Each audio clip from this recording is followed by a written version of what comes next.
slows up, it hasn't got so much speed. And as we all know, anything in an airflow, if it hasn't got so much speed, it can tend to slightly stall. Actually going to go for throw number one, everybody. So just watch out for this one. Get ready. Oh, it's slightly to the left. Okay.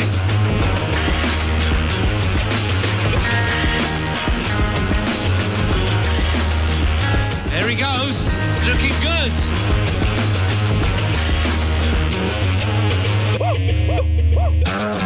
There we go, and the tension mounts. Throw 10, everybody. This is the culmination of everything. Get up there, go on. Go on, go on. I mean, we had a real legit shot. We had 5 throws out there well beyond 200 feet. You know, everything has to come together. That's why it's a world record throw, right? It's the best in the world. You didn't fail. You only fail when you give up. Hey, that's the boy. Can you hear that, everyone? Give him a hand. You only fail when you give up. That's the boy.